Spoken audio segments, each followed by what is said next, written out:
नमस्कार दोस्तों, स्वागत है आपका आपके अपने YouTube channel exam Guru tips and tricks में। दोस्तों, लूसेंट का मास्टर वीडियो मैंने बोला था साइंस के लिए, आपके रेलवे एग्जाम्स को लेके साइंस के लिए हम जो लूसेंट आपकी बुक है उसका एक मास्टर वीडियो लेकर आएंगे, जिसमें जो साइंस है लूसेंट बुक में उसका 3 वीडियो में पूरी साइंस को कवर करेंगे।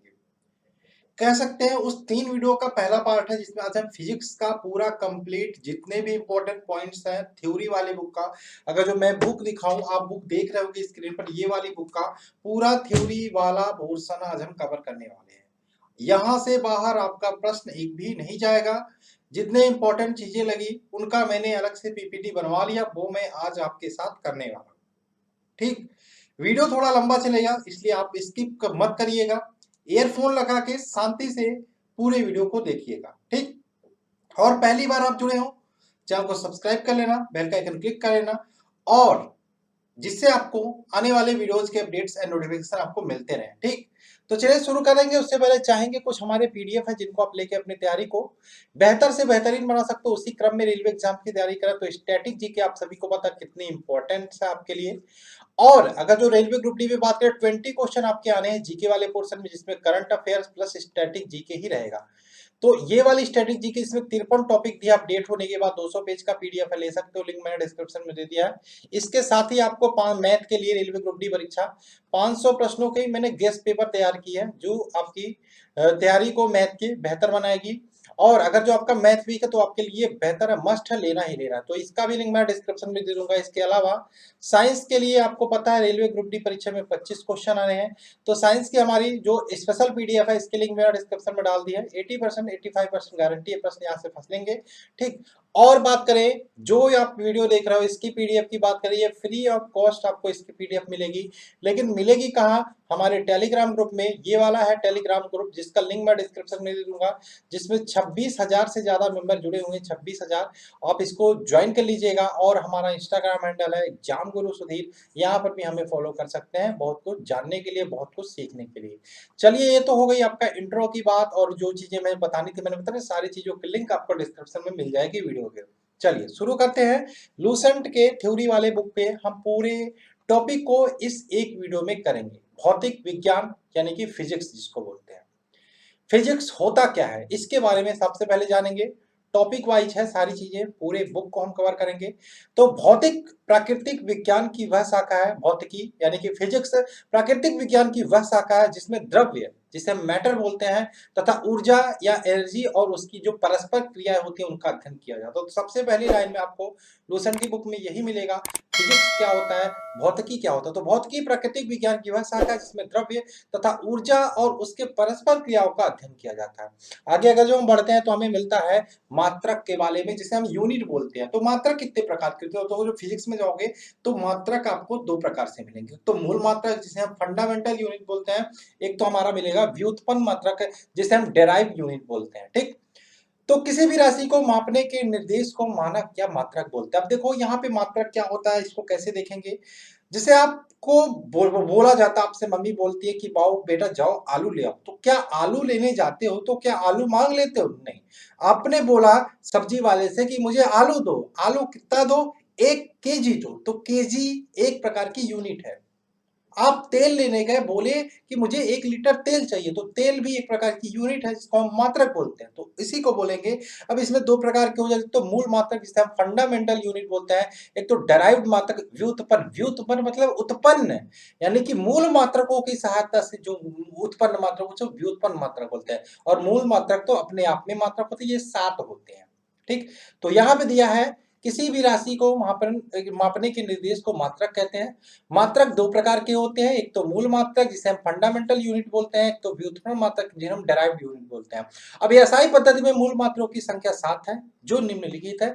अब इनमें देख लेते हैं कौन कौन से मूल मात्रक होते हैं, उनको किससे हम संकेत, किससे हम डिनोट करते हैं, और उनके मात्रक क्या होते हैं, उनकी राशि की बात करें, हमने 7 बोला, तो 7 की राशियां होंगी। तो इसमें बात करें, आपकी लंबाई हो गई, लंबाई का मीटर होता है मात्रक। ठीक, द्रव्यमान की बात करें किलोग्राम होता है, समय का सेकंड होता है, ताप का केल्विन होता है, विद्युत धारा का एम्पियर होता है, और ज्योति तीव्रता की बात करें तो कैंडिला होता है, और पदार्थ की मात्रा का मोल होता है। ये देखो 1 2 3 4 5 6 7, ये टोटल 7 आपके भौतिक राशियां हैं और 7 आपके ये मूल मात्रक है। अब इन्हीं मूल मात्रकों में एक और चीज होता है, हमने व्युत्पन्न मात्रक की बात किया, लेकिन इसमें एक और चीज होता है जिसे हम बोलते हैं संपूरक मात्रक।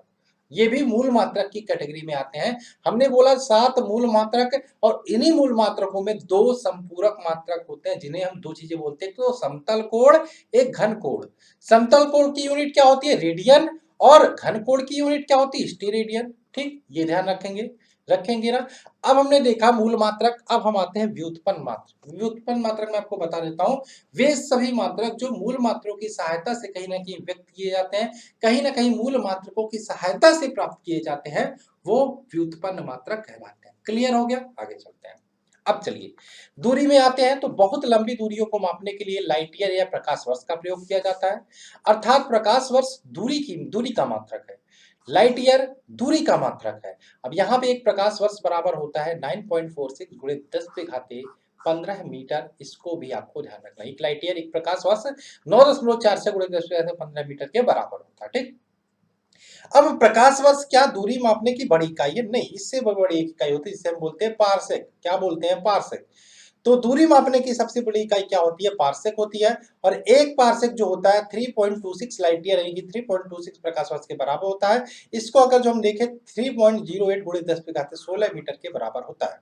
ठीक, बल की बात करें तो बल का सीजीएस पद्धति में मात्रक डाइन होता है, बल की जो डेफिनेशन होता है वो मैंने नहीं दिया है। एसआई मात्रक में न्यूटन होता है, और वहीं पे बात करें 1 न्यूटन बराबर 10 पे पावर 5 डाइन होता है। वही कार्य की बात करें, कार्य का सीजीएस पद्धति में मात्रक अर्ग होता है, वही एसआई पद्धति में मात्रक जूल होता है। वही अगर जो हम दोनों में संबंध की बात करें तो 1 जूल बराबर होता है 10⁻7 अर्ग, 10⁻7 अर्ग के बराबर होता है। ठीक, आई होप आपको समझ में आ रहा होगा। ठीक, मैंने आपसे बोला था स्टार्टिंग में मैं उतना ही चीजों को दूंगा, उतना ही चीजों को कराऊंगा जो आपके एग्जाम के बेस से, एग्जाम के पर्पज से इंपॉर्टेंट होंगे। ठीक, चलिए आगे चलते हैं। वहीं पे बात कर लेते हैं अब गति की। दूसरा हमारा टॉपिक आता है गति, जिसको हम बोलते हैं मोशन। बहुत इंपॉर्टेंट है। तो इसमें सबसे पहले आपसे क्वेश्चन पूछा जाता है, सदिश राशि और अदिश राशि, वेक्टर क्वांटिटी, स्केलर क्वांटिटी। तो अदिश राशि क्या होता है? अदिश, देखो ट्रिक आप लोग ध्यान रखना, एक ट्रिक आप ध्यान रखना, जिन भी चीजों में, क्या बोला मैंने? जिन भी चीजों में व आए वो 90% आपकी सदिश होती है। ये ट्रिक आप ध्यान रखना। वैसे 90% काम होता है, कुछ अपवाद होते हैं जिनको आप याद रखोगे तो गड़बड़ी नहीं होगी। तो अदिश राशि या अदिश यानी कि जिसमें अ नहीं होगी दिशा, वैसी राशि जिसमें केवल परिमाण होता है दिशा नहीं होती, उसे अदिश राशि कहा जाता है। जैसे द्रव्यमान, चाल, आयतन, कार्य, समय, ऊर्जा आदि। अब देखो इसमें अ व कहीं नहीं आ रहा, एक जगह आ रहा द्रव्यमान में, ये थोड़ा सा नेग्लेक्ट हो गया। ठीक, द्रव्यमान, चाल, आयतन, कार्य, समय, ऊर्जा आदि ये सारे किसके अंतर्गत आते हैं? ये अदिश राशि के अंतर्गत आते हैं। अब इसमें अपवाद में जैसे मैंने बोला आपको विद्युत धारा याद करना पड़ेगा, ये भी अदिश राशि है।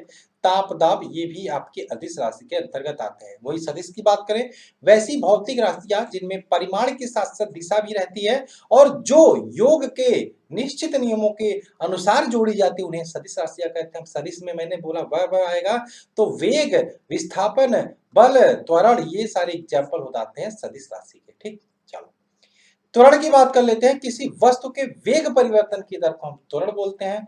यदि समय के साथ वस्तु का वेग घटता है तो उस त्वरण ऋणात्मक यानी कि वहां पे मंदन होता है। ठीक, आगे चले क्वेश्चन की बात करें नेक्स्ट, न्यूटन के गति के नियम के बारे में आप सभी को पता होगा। 3 नियम दिए थे आपके न्यूटन साहब ने, और न्यूटन ने जो अपने तीनों नियम दिए थे अपने, उन्होंने बुक लिखी थी प्रिंसिपिया नामक बुक में ये तीनों चीजों के बारे में कहा। तो न्यूटन के गति नियम की बात करें, भौतिकी का पिता बोलते हैं न्यूटन को। 1687 ईस्वी में इन्होंने अपनी पुस्तक प्रिंसिपिया में सबसे पहले गति के नियम को प्रतिपादित किया था। 3 नियम दिए थे। पहले नियम की बात करें, यदि किसी वस्तु को, कोई भी वस्तु विरामावस्था में है, विरामावस्था में रहेगी, और यदि कोई वस्तु गतिशील एक समान चाल से चल रही है सीधी रेखा में, तो वैसे ही चलती रहेगी जब तक उस पर कोई बाह्य बल न लगाया जाए या उसकी अवस्था में परिवर्तन न किया जाए। ठीक, यह था न्यूटन के गति विषयक प्रथम नियम। प्रथम नियम को गैलीलियो का नियम भी बोलते हैं, प्रथम नियम को जड़त्व का नियम भी बोलते हैं, इसको आप ध्यान रखेंगे। और बाह्य बल के अभाव में किसी वस्तु को अपनी विरामावस्था या समान गति की अवस्था बनाए रखने की प्रवृत्ति को हम क्या बोलते हैं? फ्रैक्शन बोलते हैं या जड़त्व बोलते हैं। आगे चले क्वेश्चन की बात करें, नेक्स्ट बात करें, जो प्रथम नियम है यानी कि न्यूटन का फर्स्ट लॉ, उसे हमें बल की डेफिनेशन या फोर्स की हमें डेफिनेशन या फोर्स की परिभाषा भी देखने को मिलती है। ठीक, चलो, अब बल की परिभाषा में प्रथम नियम से देखने को मिलती है, लेकिन एक्चुअल में बल की परिभाषा है क्या? तो एक्चुअल में बात करें, बल वह बाह्य कारक होता है जो किसी वस्तु की प्रारंभिक अवस्था में परिवर्तन करता है या परिवर्तन करने की कोशिश करता है, उसे बल कहते हैं। बल की बात करें, एक प्रकार की सदिश राशि है। एसआई यूनिट क्या होता है? न्यूटन होता है। क्या होता है? न्यूटन होता है, ध्यान रखिएगा। अब आते हैं जड़त्व के कुछ एग्जांपल्स देख लेते हैं। जड़त्व, अब ठहरी हुई मोटर गाड़ी अचानक चल पड़ने पर यात्री पीछे की ओर झुक जाता है। देखो, ठहरी हुई मोटर गाड़ी, मैं बैठा हूं किसी कार में और मैं ठहरा हूं, मेरा पैर मोटर के कार के टच में है, मेरा शरीर ऊपर है, तो मैं एक प्रकार से बैठे रहने की कोशिश करूंगा, लेकिन अचानक से अगर जो मोटर चलती है तो मेरा पैर अचानक से गति करेगा, लेकिन मेरी शरीर चाहेगी कि मैं ऐसा ही रहूं, यानी कि पैर आगे गया और हम पीछे की ओर झुक गए। ये भी आपका एक प्रकार के जड़त्व का एग्जाम्पल है। चलती हुई मोटर कार के अचानक रुकने पर हमारा शरीर तो गति में रहता है, लेकिन पैर अचानक से रुक जाता है, इसलिए हम आगे की ओर झुक जाते हैं। कंबल में हाथ से पकड़कर डंडे से पीटने पर धूल की कल झड़कर गिर जाती है, ये भी एक प्रकार का जड़त्व का एग्जाम्पल है, इसको भी आपको ध्यान रखना है। आगे चलते हैं। आगे बात करें संवेग के बारे में, देख लेते हैं। संवेग, संवेग बराबर वेग गुणे द्रव्यमान होता है। क्या होता है? संवेग इज इक्वल टू वेग गुणे द्रव्यमान। और संवेग की जब भी बात करें, एक प्रकार की सदिश राशि है और इसका एसआई यूनिट होता है किलोग्राम मीटर पर सेकंड होता है। ठीक है, किलोग्राम मीटर पर सेकंड इसकी एसआई यूनिट होती है। ठीक है, संवेग क्या होता है? किसी वस्तु के द्रव्यमान तथा वेग के गुणनफल को उस वस्तु का संवेग बोलते हैं। ठीक, अर्थात संवेग बराबर वेग गुणे द्रव्यमान होता है। इसको आप ध्यान रखेंगे क्योंकि यहां से आप न्यूमेरिकल लगाओगे और यह एक सदिश राशि है। एसआई यूनिट की बात करें, किलोग्राम मीटर पर सेकंड होता है। अब न्यूटन के गति के सेकंड लॉ को भी देख लेते हैं लगे हाथ। तो किसी वस्तु वेग, जब भी सेकंड लॉ की बात करें तो आपके दिमाग में आए एफ बराबर एम में फोर्स मास एक्सेलरेशन, यानी कि त्वरण। किसी वस्तु के संवेग में परिवर्तन की दर को उस वस्तु पर आरोपित बल के समानुपाती होता है, अर्थात संवेग परिवर्तन बल की दिशा में होता है न्यूटन के गति के दूसरे नियम से, एफ बराबर एम में। ठीक है, ये आया, अर्थात न्यूटन की दूसरे नियम से हमें बल का व्यंजन प्राप्त होता है। पहले नियम से बल की परिभाषा, दूसरे नियम से हमें बल का व्यंजन प्राप्त होता है, इसको आप ध्यान रखोगे। और तीसरा नियम तो सबको पता होगा, क्रिया प्रतिक्रिया, यानी कि every action into opposite reaction, यानी कि हम अगर जो बंदूक से गोली चलाएंगे तो बंदूक भी हमारी तरफ गोली धक्का देगी जैसे ही गोली छूटेगी। ठीक, हम जैसे पोखरे में, तालाब में, नदी में जब नाव से पैर को हटाते हैं तो हम नाव की तरफ धक्का देते हैं, नाव हमारी तरफ धक्का देती है। तो ये आपका न्यूटन के तृतीय नियम का एक कुछ एग्जाम्पल है। ठीक, प्रत्येक क्रिया के बराबर विपरीत दिशा में प्रतिक्रिया बल लगती है, रिएक्शन। ठीक, ये आप ध्यान रखोगे न्यूटन का थर्ड लॉ। आगे बात करें, अब कुछ एग्जाम्पल्स है न्यूटन के तृतीय नियम का। रॉकेट के उड़ाने में हम न्यूटन के तृतीय नियम का उपयोग करते हैं। नाव के किनारे से कूदने पर नाव का पीछे हटना भी एक प्रकार का न्यूटन के थर्ड लॉ का एग्जाम्पल है। और बंदूक से चलने वाली गोली भी का पीछे की ओर धक्का लगाना, ये भी न्यूटन के थर्ड लॉ का एक प्रकार से एग्जाम्पल है। ठीक, चलो आवेग की बात करें तो आवेग ध्यान रखिएगा, बल गुणे समय अंतराल। ठीक, ये आपका हो गया। आवेग, जब कोई बड़ा बल किसी वस्तु पर थोड़े समय के लिए कार्य करता है तो बल तथा समय अंतराल के गुणनफल को उस बल का आवेग कहते हैं। इसको भी ध्यान रखिएगा, आवेग बराबर बल गुणे समय अंतराल। ठीक, और आवेग एक प्रकार की क्या है? सदिश राशि है। ठीक, ये भी ध्यान रखेंगे। आगे चले, अभिकेंद्रीय बल की बात करते हैं। अभिकेंद्रीय बल आप सभी लोग पढ़े होंगे, एफ बराबर M V square by R, F बराबर M V square by R. ठीक, चलो अब केंद्र बल की बात करें, जब कोई वस्तु किसी वृत्तामार्ग पर चलती है तो उस पर एक बल वृत्त के केंद्र की ओर कार्य करता है, इस बल को ही अभिकेंद्रीय बल कहते हैं। इस बल के अभाव में वस्तु वृत्ताकार मार्ग पर नहीं चल सकती। यदि अभिकेंद्र बल नहीं लगेगा तो वृत्ताकार मार्ग पर नहीं चल सकती। यदि यम द्रव्यमान की वस्तु v चाल से r त्रिज्या के वृत्तीय मार्ग पर चल रही है तो उस पर कार्यकारी वृत्त का जो आवश्यक अभिकेंद्रीय बल रहेगा वो क्या होगा? F बराबर M V square by R. ठीक, M V square by R यहाँ पे बात करें। ठीक, ये इस प्रकार से वृत्ताकार मार्ग है। F क्या बोला है? यदि क्या है आपका? यदि यम द्रव्यमान का कोई पिंड, अब मान लो यहाँ पे कोई पिंड है m द्रव्यमान का, इसका मास m है, v चाल से चल रहा है। ठीक, v चाल से चल रहा है और इसकी त्रिज्या r है, तो ये जो आप केंद्रीय बल लगेगा इसका केंद्र की ओर, वो F बराबर M V square by R होगा। यही आपसे कहना चल रहा है, इसको आप याद रखोगे क्योंकि यहां से आप न्यूमेरिकल लगाओगे, याद रखोगे ना। चलो आगे चलो, नेक्स्ट बात करें अब केंद्रीय बल की बात करें। दो प्रकार से होते हैं, एक तो अभिकेंद्रीय हमने देखा, अपकेंद्री। अविकेंद्री वृत्त के केंद्र की ओर लगता है, अपकेंद्री केंद्र से ऊपर लगता है, अपोजिट लगता है। जो कपड़े सुखाने की मशीन होती है वो अपकेंद्री बल के सिद्धांत पर कार्य करता है। अपकेंद्री बल क्या होता है? एक ऐसा जड़त्वीय या छदम बल होता है, इसकी दिशा अपकेंद्री बल के विपरीत दिशा में होती है। कपड़ा सुखाने की मशीन, दूध से मक्खन निकालने की मशीन आदि जो होते हैं वो अपकेंद्रीय सिद्धांत पर कार्य करते हैं। विशेषकर एग्जाम्पल्स यहाँ से पूछे जाते हैं। ठीक, ध्यान रखोगे कि अपकेंद्री बल क्या होता है? अपोजिट लगता है अपकेंद्री बल के। कपड़ा सुखाने की मशीन हो गया, दूध से क्रीम मक्खन निकालने की मशीन हो गया, ये सारे आपके अपकेंद्रीय सिद्धांत पर कार्य करते हैं। ठीक, अब सरल मशीन की बात करें, आपने उत्तोलक के बारे में पढ़ा होगा। प्रथम प्रकार के उत्तोलक, द्वितीय प्रकार के उत्तोलक, तृतीय प्रकार के उत्तोलक, इसी में हम देख लेते हैं। सरल मशीन की बात करें, यह बल आघूर्ण सिद्धांत पर कार्य करता है। सरल मशीन क्या युक्ति? ऐसी युक्ति जिससे हम किसी भी काम को सुविधाजनक तरीके से हम कर सकें मशीन का यूज करके। अब देखते होंगे गाड़ी का चक्का बदलना होता है तो हम क्या करते हैं? स्क्रू जैक लगाते हैं, तो वो एक प्रकार से सरल मशीन है। उत्तोलक हो गया, घेदनी हो गया, जानक तल हो गया, स्क्रू जैक हो गया, ये सारे एक प्रकार से सरल मशीन के अंतर्गत आते हैं। अब उत्तोलक के बारे में देख लेते हैं। उत्तोलक की बात करें, उत्तोलक कुछ इस प्रकार से होता है, आपने देखा होगा। कहते हैं एक सीधी या त्रिड़ी छड़ होती है जो किसी निश्चित बिंदु के चारों ओर स्वतंत्रता पूर्वक घूम सके। उत्तोलक के 3 बिंदु होते हैं। ठीक, उत्तोलक के 3 बिंदु होते हैं। कौन-कौन से? एक तो आलंब होता है, एक आयाम होता है, एक भार होता है। भार अगर जो मैं बताने की कोशिश करूँ इस प्रकार से, अगर जो मान लो कि उत्तोलक है तो 1, 2, 1, 3 होता है। तो पहला क्या मैंने? आलंब, वह निश्चित बिंदु जिसके चारों उत्तोलक को छड़ को स्वतंत्रता पूर्वक घूम सकती है, उसे आलंब कहते हैं। मान लो ये कोई बीम है, ये आपका आलंब हो गया, इसके इधर-उधर स्वतंत्रता पूर्वक घूम सकती है, ऊपर-नीचे जा सकती है। एक तरफ हम भार लगा देते हैं जिसे हम बोलते हैं डब्लू, एक तरफ हम एफर्ट लगाते हैं जिसे बोलते हैं प्रयास। ठीक, प्रयास करते हैं। जैसे अब तराजू हो गया, बीच में ये हो गया, एक तरफ हम भार रखते हैं वटखरा, एक तरफ हम सामान रखते हैं, तो ये आपका हो गया। तो आलंब जिस निश्चित बिंदु के चारों ओर उत्तोलक इधर-उधर घूम सके उसे आलंब कहते हैं। तो यहाँ इसके इधर-उधर घूम सकती है, ऊपर-नीचे घूम सकती है या नहीं घूम सकती है। आयास उत्तोलक का उपयोग में लाने के लिए उस पर जो बल लगाया जाता है उसे आयास कहते हैं। तो ये आपका हो गया। और भार उत्तोलक के द्वारा जो बोझ उठाया जाता है या रुकावट हटाई जाती है उसे भार कहते हैं। ये क्लियर हो गया? आगे चलें। अब आते बात है प्रथम प्रकार का उत्तोलक। उत्तोलक 3 प्रकार के होते हैं। प्रथम प्रकार के उत्तोलक की बात करें, इस वर्ग के उत्तोलक में जो आलंब F होता है, आयास E तथा भार W के बीच में होता है। यानी कि आपका जो मैंने बनाया था फिगर ना, वो आपका प्रथम प्रकार का उत्तोलक था। आलंब F, आयास E और भार W के बीच में होता है। ठीक, इस प्रकार के उत्तोलक में ये तो हो गया, ये तो पूछा ही जाता है। लेकिन यहाँ पे पूछा जाता है यांत्रिक लाभ यानी कि मैकेनिकल एडवांटेज।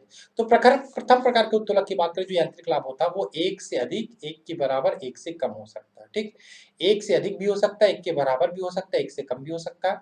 अब प्रथम प्रकार के उत्तोलक के एग्जाम्पल भी पूछे जाते हैं। कैंची हो गया, क्या हो गया? कैंची हो गया, इसमें कैंची हो गया, और पिलास हो गया, सिडासी हो गया, कील उखाड़ने की मशीन हो गया, शीशा झूला हो गया, साइकिल ब्रेक का हैंडल हो गया, पंप हो गया, ये सारे आपके प्रथम प्रकार के उत्तोलक के अंतर्गत आते हैं। ठीक, द्वितीय प्रकार के उत्तोलक की बात करें, ये क्या होता है? इस वर्ग के उत्तोलक का जो आलंब F होता है, आलंब F तथा आयास E के बीच में भार, यानी कि यहाँ पे भार W बीच में आ जाता है। ठीक, और इस प्रकार के उत्तोलक का यांत्रिक लाभ सदैव 1 से अधिक होता है। एग्जाम्पल की बात करें, सरौता, नींबू निचोड़ने की मशीन, एक पहिए की कूड़ा गाड़ी, ये सारे आपके द्वितीय श्रेणी के उत्तोलक के एग्जाम्पल के अंतर्गत आ जाएंगे। वही तृतीय श्रेणी के उत्तोलक की बात करें, इस वर्ग के उत्तोलक में आलंब F और भार W के बीच में E होता है, आयास E होता है। इसका यांत्रिक लाभ सदैव 1 से कम होता है। और उदाहरण की बात करें, चिमटा, मनुष्य का हाथ, ये सारे आपके तृतीय श्रेणी के उत्तोलक के अंतर्गत आते हैं। गुरुत्व केंद्र की बात करें, किसी वस्तु का गुरुत्व केंद्र किसी वह बिंदु, आप देखो इस पेन की बात करें, ये मेरा पेन है, इसका भी कहीं ना कहीं एक गुरुत्व केंद्र होगा, वह बिंदु जहां पर वस्तु का समस्त भार केंद्रित हो, समस्त भार ही कार्य करता हो, चाहे वस्तु किसी स्थिति में रखी जाए, वस्तु का गुरुत्व। अब एक ऐसा पॉइंट जरूर होगा कि इस पॉइंट पे अगर जो मैं रखूं तो ये पेन बैलेंस हो जाएगा, तो उसे ही उस जो भी चीज है, ठीक, उसका हम गुरुत्व केंद्र बोलेंगे। ठीक, चलो आगे चलें। अब आते हैं कार्य, ऊर्जा और शक्ति के बारे में लिख लेते हैं। ये भी यहाँ के कुछ इंपॉर्टेंट पॉइंट।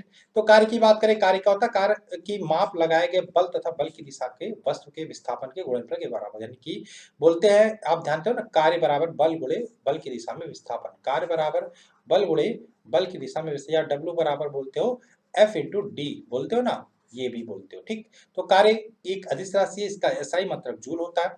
अब ऊर्जा की डेफिनेशन की बात, ऊर्जा किसी वस्तु पर कार्य करने की क्षमता उस मात्रा की ऊर्जा उस वस्तु की ऊर्जा कहलाती है। किसी वस्तु की कार्य करने की क्षमता उस वस्तु की ऊर्जा कहलाती है। ऊर्जा की बात करें, ऊर्जा एक अदिश राशि है और इसका मात्रक एसआई जूल होता है, ठीक। अब कार्य द्वारा प्राप्त ऊर्जा दो प्रकार की होती है, एक गतिज ऊर्जा हो गई, एक तो स्थितिज ऊर्जा हो गई, ठीक। चलो आगे चलें। अब इसमें अब सबसे पहले हम गतिज ऊर्जा के बारे में देख रहे थे। गतिज ऊर्जा, ये फॉर्मूला ध्यान रखिएगा, के ई यानी कि काइनेटिक एनर्जी और पीई यानी कि पोटेंशियल एनर्जी। के ई काइनेटिक एनर्जी यानी कि गतिज ऊर्जा, पीई पोटेंशियल एनर्जी यानी कि स्थितिज ऊर्जा, ठीक है। गतिज ऊर्जा के बारे में सबसे पहले हम बात कर लेते हैं। तो गतिज ऊर्जा की बात करें, किसी वस्तु में उसकी गति के कारण कार्य करने की जो क्षमता आ जाती है ना, उसे उस वस्तु की गतिज ऊर्जा कहते हैं। यदि यम द्रव्यमान की वस्तु v वेग से चल रही हो तो गतिज ऊर्जा काइनेटिक एनर्जी बराबर 1/2 mv² हो जाएगा।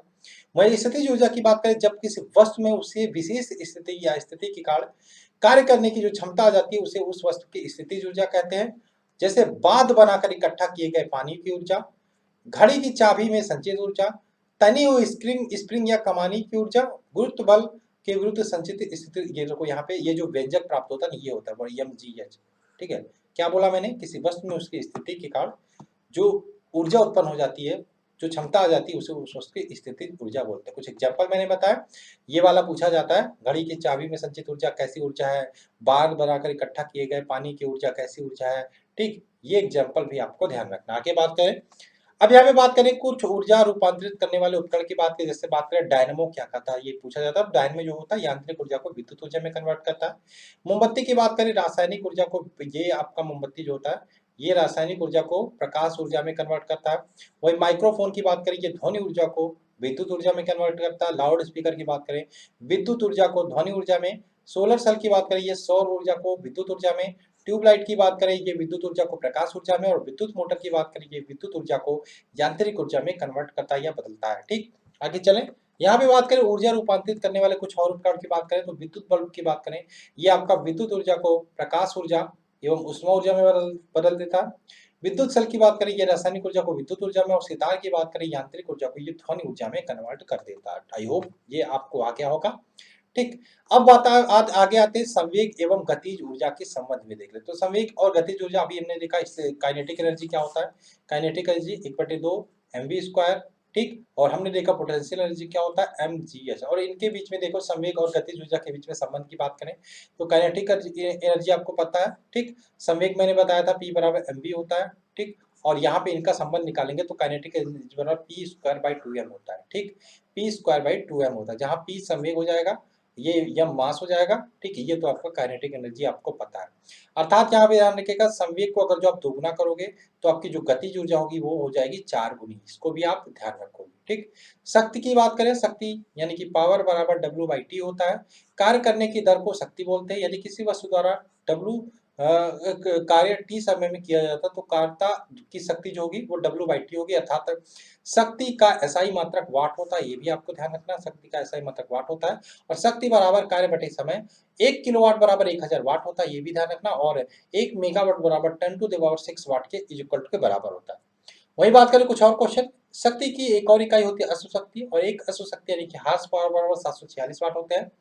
1 वाट घंटा बराबर 3600 जूल होते हैं, ये पूछा जाता है सारा। और 1 किलोवाट घंटा बराबर 1000 वाट घंटा या 3.6 × 10⁻⁶ जूल के बराबर होता है। चलिए आगे चलें। अब आते हैं ग्रेविटेशन, हमारा टॉपिक है गुरुत्वाकर्षण। न्यूटन के गुरुत्वाकर्षण नियम आपसे पूछे जाते हैं।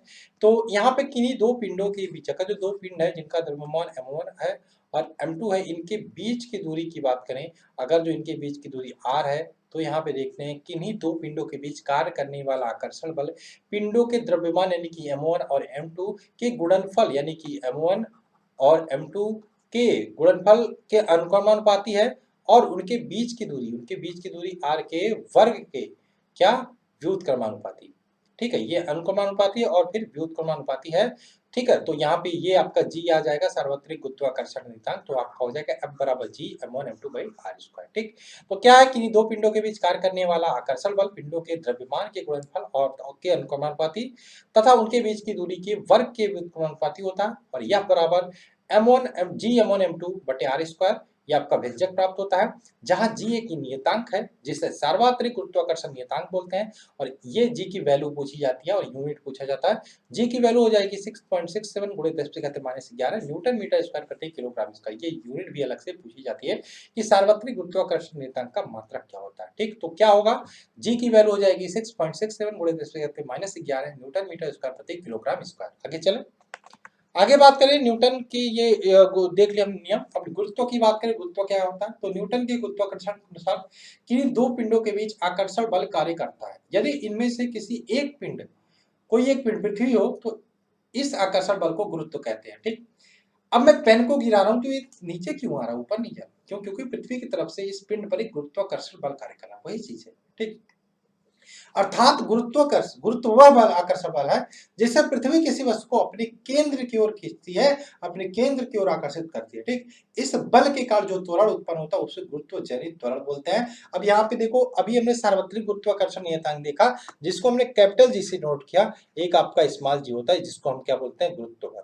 ठीक, स्मॉल जी गुरुत्व जनित त्वरण, यहाँ पे इसका मान 9.8 मीटर पर सेकंड स्क्वायर होता है। ठीक, आगे चलें, आगे चलें, जी के मान में परिवर्तन की बात करें। अब ध्यान रखो, जी के मान में परिवर्तन कैसे कैसे होता है, बहुत इंपॉर्टेंट है। आप पृथ्वी सतह से ऊपर जा रहे हो या पृथ्वी सतह से नीचे जा रहे हो तो हमेशा जी का मान घटेगा। तो पृथ्वी सतह से ऊपर जाने पर, नीचे जाने पर जी के मान में क्या परिवर्तन आता है, जी का मान घटता है। पृथ्वी के ध्रुव पर जी का मान महत्तम होता है, यानी कि मैक्सिमम होता है। ध्रुवों पर जी का मान अधिकतम होता है। विषुवत रेखा पर जी का मान न्यूनतम होता है, ये भी ध्यान रखोगे। और पृथ्वी के घूर्णन गति बढ़ने पर जी का मान कम हो जाता है, ये भी आपको ध्यान रखना है। पृथ्वी के घूर्णन गति घटने पर जी का मान बढ़ जाता है, और पृथ्वी का घूर्णन गति घटने पर कम हो जाता है, बढ़ने पर बढ़ जाता है। विषुवत रेखा पर जी का मान कम हो जाता है, न्यूनतम होता है, और ध्रुव पर जी का मान महत्तम होता है। और पृथ्वी से ऊपर जा रहा, नीचे जा रहा, कोई फर्क ही नहीं पड़ता, हमेशा जी का मान घटेगा। तो इतना चीज याद रखोगे। 5 पॉइंट है, पांचों को मैंने 2-3 बार बोला। आई होप आप याद कर लोगे। स्क्रीनशॉट ले लेना, पीडीएफ में टेलीग्राम ग्रुप में डालूंगा जिसका लिंक मैंने स्टार्टिंग में बता दिया था। कुछ पीडीएफ थे जिनके बारे में मैंने बताया, वो भी आप जाके ले लेना, मुझे सपोर्ट मिलेगा। ठीक, आगे चले।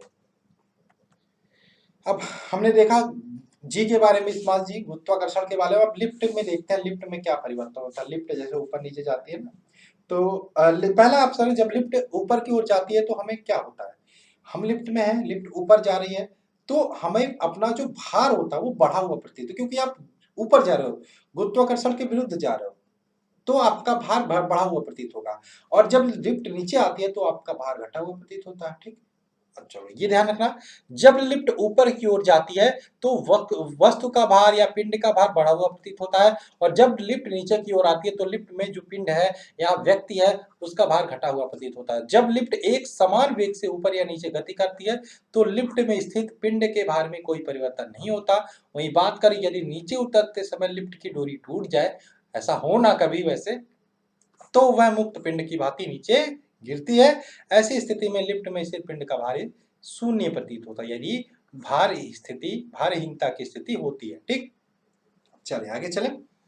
आगे हमारा है, यदि लिफ्ट के नीचे उतरते समय लिफ्ट का गुरुत्वीय त्वरण से अधिक हो, लिफ्ट का त्वरण गुरुत्वीय त्वरण से अधिक हो, तो लिफ्ट में स्थित जो पिंड है उससे फर्श से उठकर आपका आपका छत ऊपर जाके आपका ये जो है लगेगा क्या, भाट, नीचे गिर जाओगे। ठीक है, तो ये स्थिति हो उत्पन्न ना करना आप कभी ट्राई करने के लिए।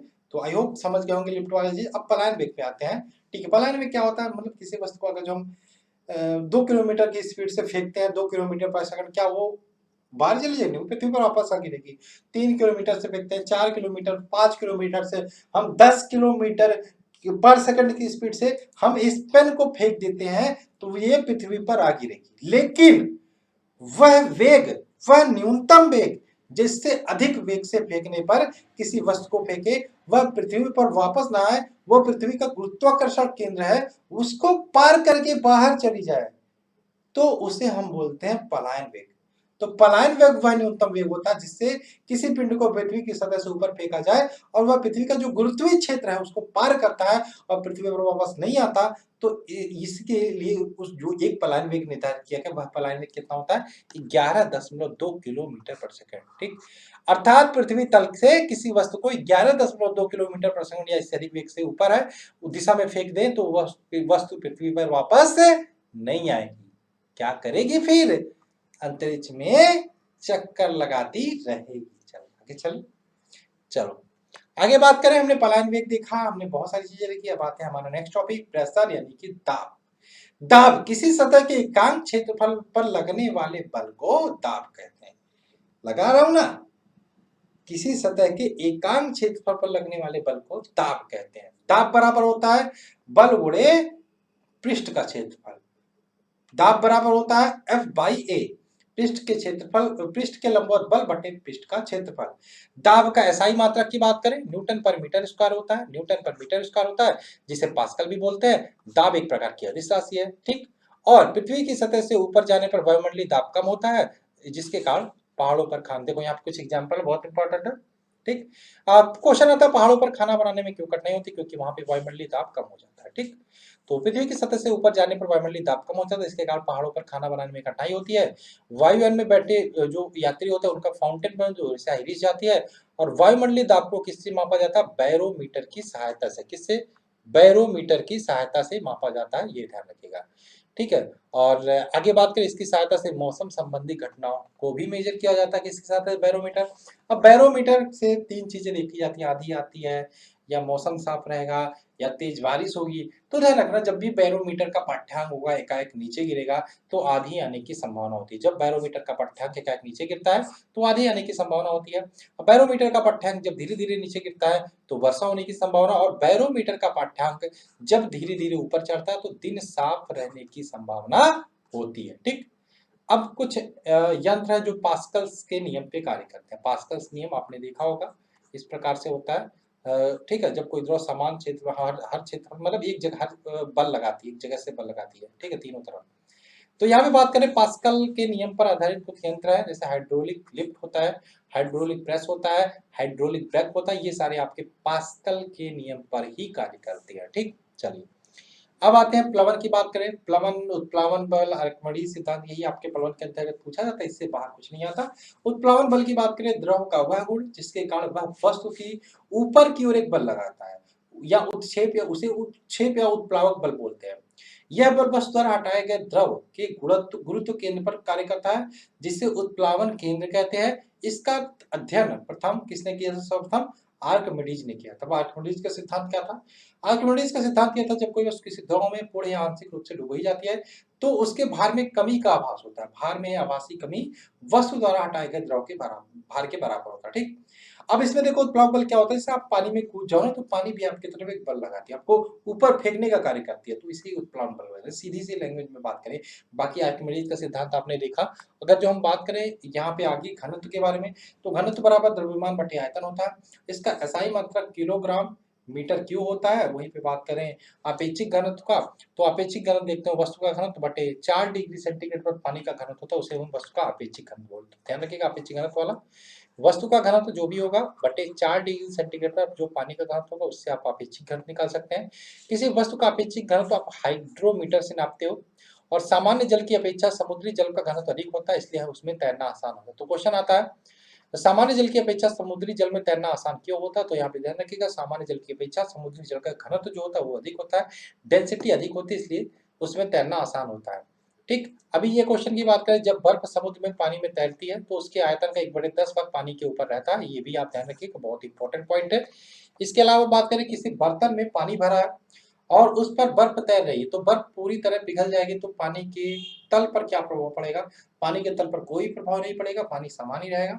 दूध की शुद्धता मापी किससे मापी जाती है? दूध की शुद्धता मापी जाती है लैक्टोमीटर से। किससे? लैक्टोमीटर से दूध की शुद्धता मापी जाती है, ठीक। चलिए आगे चले। अब आते हैं सरफेस टेंशन यानी कि पृष्ठ तनाव की बात करें, तो पृष्ठ तनाव क्या होता है? पृष्ठ तनाव में दो चीजें देख लेते हैं, पहले ससंजक बल क्या होता है, असंजक बल क्या होता है। ससंजक बल की बात करें, एक ही पदार्थ के अणुओं के मध्य लगने वाले आकर्षण बल को ससंजक बल कहते हैं, ठीक है। और भिन्न भिन्न अणुओं के बीच लगने वाले आकर्षण बल को असंजक बल कहते हैं। तो सबसे पहले हम ससंजक बल देखते हैं। एक ही पदार्थ के अणुओं के मध्य लगने वाले आकर्षण बल को ससंजक बल कहते हैं। ठोसों में ससंजक बल का मान अधिक होता है, फलस्वरूप उनके आकार निश्चित होते हैं, और गैसों में ससंजक बल का मान नगण्य होता है, इसलिए उनके आकार निश्चित नहीं होते। वही असंजक बल की बात करें, तो भिन्न भिन्न अणुओं के बीच लगने वाले आकर्षण बल को असंजक बल कहते हैं। असंजक बल के कारण ही वस्तु एक वस्तु दूसरे से चिपकती है। इसी में एक और आपका डेफिनेशन आता है, ये तो ससंजक हो गया, ये तो असंजक हो गया। इसके अलावा आपका पृष्ठ तनाव यानी कि सरफेस टेंशन द्रव के स्वतंत्र पृष्ठ में कम से कम क्षेत्रफल प्राप्त करने की प्रवृत्ति होती है, जिसके कारण उसका पृष्ठ सदैव तनाव की स्थिति में रहता है, इसे पृष्ठ तनाव कहते हैं। जैसे वर्षा की बूंद गोल आकार होती है, ये भी आपका पृष्ठ तनाव का कारण होता है। ठीक, तो द्रव का स्वतंत्र पृष्ठ कम से कम क्षेत्रफल प्राप्त करने की प्रवृत्ति होती है, जिसके कारण उसका पृष्ठ सदैव तनाव की स्थिति में रहता है, इसी ही पृष्ठ तनाव यानी कि सरफेस टेंशन कहते हैं। आगे बढ़े, यदि रेखा की लंबाई L पर यह बल कार्य कर रहा हो तो पृष्ठ तनाव आपका T बराबर होता है F/L, या होता है F/L। ठीक, आगे बात करें, पृष्ठ तनाव का SI मात्रक न्यूटन मीटर होता है। वहीं पे बात करें, द्रव का ताप बढ़ाने पर पृष्ठ तनाव कम हो जाता है और क्रांतिक ताप पर यह शून्य हो जाता है। ठीक, क्या बोला मैंने, द्रव का ताप बढ़ाते हो अगर जो तो पृष्ठ तनाव कम हो जाता है और क्रांतिक ताप शून्य हो जाता है। वहीं केश नली में द्रव के ऊपर चढ़ने या नीचे उतरने की घटना को केशिकात्व कहते हैं, और द्रव के केश नली में ऊपर चढ़ने अथवा नीचे गिरने के कारण ही पृष्ठ तनाव होता है। ठीक, यहाँ पे इसको ध्यान रखिएगा। आगे चलें, अब आते हैं केशिकात्व के कुछ एग्जाम्पल देख लेते हैं, केशिकात्व के कुछ उदाहरण देखते हैं। जैसे ब्लॉटिंग पेपर देखते हो, ब्लॉटिंग पेपर पे स्याही शीघ्र सोख लेती है, तो इसमें जो छोटे छोटे छिद्र बने होते हैं ना, ये केशनली की तरह कार्य करते हैं और ये केशिकात्व का एक एग्जाम्पल है। वही लालटेन की लैंप में आपने देखा होगा, बत्ती में तेल चढ़ती है, ये भी एक प्रकार का बत्ती में तेल का ऊपर चढ़ना केशिकात्व का एग्जाम्पल है। वही पेड़ पौधे की शाखाएं, तने, पत्तियां तक जल जो आवश्यक लवण होता है वो केशिकात्व के द्वारा ही पहुंचते हैं। वर्षा के बाद किसान अपने खेतों की जुताई कर देते हैं ताकि मिट्टी में बनी केश नलियां टूट जाए और पानी ऊपर ना आ सके और मिट्टी में ही बनी रहे। तो ये सारे आपके केशिकात्व के एग्जाम्पल हैं। आगे चले, ठीक, अब पतली सुई पृष्ठ तनाव के कारण ही पानी पर तैरती है, ये भी ध्यान रखिएगा। साबुन डिटर्जेंट आदि जल का पृष्ठ तनाव कम कर देते हैं, अतः वे मैल में गहराई तक चले जाते हैं, जिससे कपड़ा ज्यादा साफ होता है, ये भी ध्यान रखिएगा। साबुन के घोल के बुलबुले बड़े इसलिए बनते हैं क्योंकि जल में साबुन घोलने पर उसका पृष्ठ तनाव कम हो जाता है। ठीक, पानी में मच्छरों के लावा तैरते रहते हैं, परंतु मिट्टी का तेल छिड़क देने से उसका पृष्ठ तनाव कम हो जाता है और लार्वा जो होते हैं वो पानी में डूबकर मर जाते हैं, ये पृष्ठ तनाव का एग्जाम्पल है। वहीं गरम सूप जो होता है हमें स्वादिष्ट लगता है, इसका क्या रीजन है, क्योंकि गरम सूप का जो द्रव पृष्ठ तनाव होता है वो कम होता है, वो हमारे जीभ के ऊपर अच्छी तरीके से फैल जाता है, इसलिए वो हमें स्वादिष्ट लगता है। ये सारे आपके पृष्ठ तनाव के एग्जाम्पल थे। कुछ हमने केशिकात्व के एग्जाम्पल देखे, उसके बाद हम नए टॉपिक पे आ जाते हैं जिसका नाम है विस्कोसिटी यानी कि श्यानता। तो सबसे पहले श्यानता की बात करें, इसमें श्यान बल आता है, किसी द्रव या गैस की दो क्रमागत परतों के बीच उनकी आपेक्षिक गति का विरोध करने वाले बल को घर्षण बल या श्यान बल बोलते हैं। ठीक, अब दो परत है, ये गति कर रहा है तो इनके बीच एक बल कार्य करता है जो इनकी आपेक्षिक गति का विरोध करता है।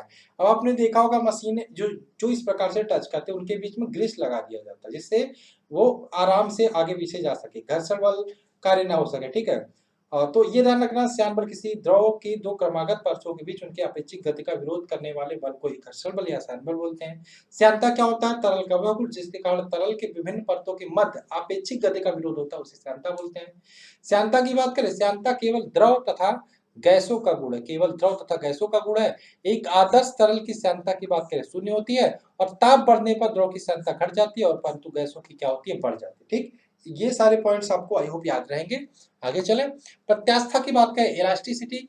अब यहाँ पे ये जो पेन तो मोड़ूंगा मेरा टूट जाएगा, 3000 रुपए का नुकसान हो जाएगा, लेकिन मैं अगर जो एग्जाम्पल्स की बात करूं, ये वाला पेन है मेरा 3 रुपए वाला पेन को, अब इसको मैंने मोड़ा तो ये मुड़ा, लेकिन अगर जो वैसे जैसे ही छोड़ा तो ये अपनी स्थिति अवस्था प्राप्त कर लेती है। तो इलास्टिसिटी क्या होती है, प्रत्यास्था वस्तु का वह गुण होता है जिसके कारण वस्तु उस पर लगाए गए बल से उत्पन्न किसी भी प्रकार के परिवर्तन का विरोध करती है। जैसे ही बल हटा लिया जाता है वो अपनी पूर्व अवस्था में। अब देखो ये मैंने ऐसे किया ना, ये मेरे ऊपर बल लगा रहा है कि मैं अपनी स्थिति में आना चाहता हूँ, ठीक है, मुझे बल लगाना पड़ रहा है। अब जैसे ही मैंने छोड़ा ये अपनी स्थिति पूर्व अवस्था प्राप्त कर लिया। तो प्रत्यास्था पदार्थ का वह गुण होता है जिसके कारण वस्तु उस पर लगाए गए बाह्य बल से उत्पन्न किसी भी प्रकार के परिवर्तन का विरोध करती है, तब जैसे ही बल को हटा लिया जाए तो अपनी पूर्व अवस्था वापस आ जाती है, इसे इलास्टिसिटी या प्रत्यास्था कहते हैं। आगे चलें, सरल आवर्त गति यानी कि सिंपल हार्मोनिक मोशन, ये क्या होता है, माफ कीजिएगा 1 मिनट दीजिएगा, 1 नहीं 30 सेकेंड।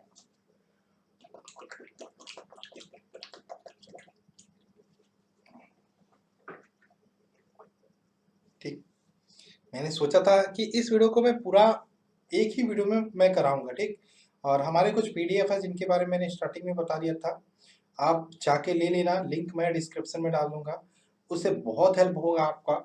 मैथ है, स्ट्रेटेजी है, साइंस है। ठीक, चलिए सरल आवर्त गति की बात करें जिसे हम सिंपल हार्मोनिक मोशन बोलते हैं। तो आवर्त गति क्या होता है, सबसे पहले इसको देख लेते हैं। तो पेन कहा गया मेरा। तो आवर्त गति क्या होता है, ठीक,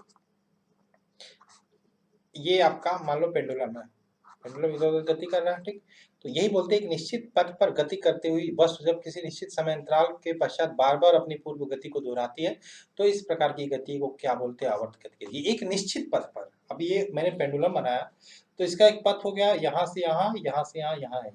तो एक निश्चित पथ पर गति करती हुई वस्तु जब एक निश्चित समय अंतराल के बाद, एक निश्चित समय अंतराल के पश्चात बार बार अपनी पूर्व गति को दोहराती है तो इस प्रकार की गति को आवर्त गति कहते हैं। दोलन गति की बात करें, किसी पिंड की साम्य स्थिति की उधर उधर गति करने को दोलन या कंपनी गति बोलते हैं।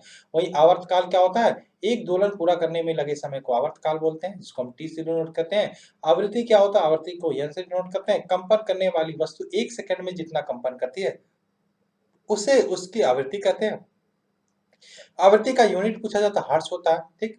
वही आवृत्ति और आवर्तकाल में संबंध पूछे जाए तो n आवृत्ति है, आवर्तकाल t है, तो n बराबर 1/t होता है, ठीक। ये भी ध्यान रखिएगा। आगे चलें, आगे बात करें, हमारा आवर्त गति की बात करें। आवर्त गति का ये फॉर्मूला था t बराबर 2 पाई अंडर रूट एल अपान जी, ठीक है। इसको सही कर लीजिएगा, एल अपान जी, t बराबर 2 पाई अंडर रूट एल अपान जी, ठीक।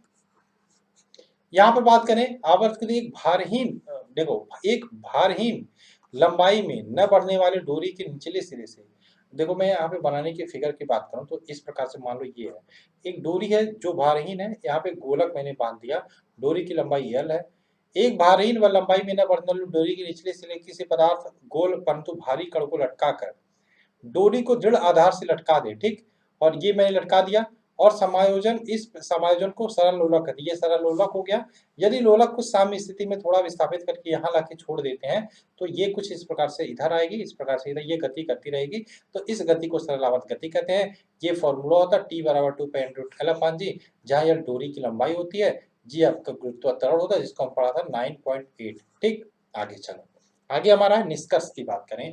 अब इसमें कुछ क्वेश्चंस जो बनते हैं, झूला झूलते हुए कोई लड़की अचानक से खड़ी हो जाए तो क्या प्रभाव पड़ेगा, तो उसका जो प्रभावी लंबाई होगी घट जाएगी, जिससे झूले का आवर्तकाल घट जाएगा, ठीक। और झूला जल्दी जल्दी दोलन करेगा, ठीक। यहाँ पे ध्यान रखिएगा, यदि कोई झूला झूलते झूलते लड़की खड़ी हो जाए झूले पे तो उसका गुरुत्व केंद्र ऊपर उठ जाएगा और प्रभावी लंबाई घट जाएगी, जिससे झूले का आवर्तकाल घट जाएगा और झूला जल्दी जल्दी दोलन करेगा, ठीक। वहीं पे बात करें आवर्तकाल लोलक के द्रव्यमान पर निर्भर नहीं करता, ये भी ध्यान रखिएगा। अगर झूलने वाली लड़की के बगल में कोई दूसरी लड़की आकर बैठ जाए तो आवर्तकाल पर कोई प्रभाव नहीं पड़ेगा, ये भी ध्यान रखिएगा, पूछा जाता है। नेक्स्ट बात करें, किसी लोलक घड़ी को पृथ्वी तल से ऊपर या नीचे ले जाए तो घड़ी का आवर्तकाल t बढ़ जाता है, अर्थात घड़ी सुस्त हो जाती है, क्योंकि पृथ्वी तल से ऊपर या नीचे जाने पर g का मान कम होता है। ये भी क्लियर हो गया। आगे चलो, लोलक घड़ी की बात मैंने की है।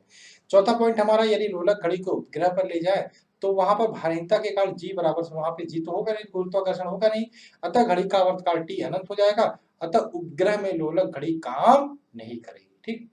आगे बात करें, एक और पॉइंट है कि गर्मियों में लोलक घड़ी की लंबाई L बढ़ जाती है, उसका आवर्तकाल t भी बढ़ जाता है, अतः घड़ी सुस्त हो जाती है। सर्दियों में L कम हो जाने पर t भी कम हो जाता है और लोलक घड़ी तेज चलने लगती है। तो लोलक घड़ी की कुछ बुराइयां हैं, कुछ अच्छाइयां भी हैं। चंद्रमा पर अगर जो हम लोलक घड़ी को ले जाए तो उसका आवर्तकाल बढ़ जाएगा, क्योंकि चंद्रमा पर जी का मान पृथ्वी के जी के मान का 1/6 होता है, ये आपको पता होगा, ठीक। तो लोलक घड़ी के बारे में हमने देखा, ठीक। अब हम कहाँ लोलक घड़ी यूज करते हैं, अब तो हम डिजिटल घड़ी यूज करते हैं, कोई वो वाला घड़ी यूज करता है, ठीक है, मशीन वाली जो भी चीजें हैं। अब हम आते हैं तरंग। तरंग की बात करें, तरंग को मुख्यतः दो भागों में बांटा गया, एक तो यांत्रिक तरंग मैकेनिकल वेव्स, एक तो अयांत्रिक तरंग, ठीक है। यांत्रिक तरंग, यांत्रिक तरंग की बात करें, वे तरंगे जो किसी पदार्थिक माध्यम में ठोस, द्रव अथवा गैस में संचरित होती हैं उन्हें यांत्रिक तरंगे कहते हैं। वहीं यांत्रिक तरंगों की बात करें, ये मुख्यतः दो भागों में बांटा जाता है, अनुदैर्ध्य तरंग, एक तो अनुप्रस्थ तरंग, ठीक है।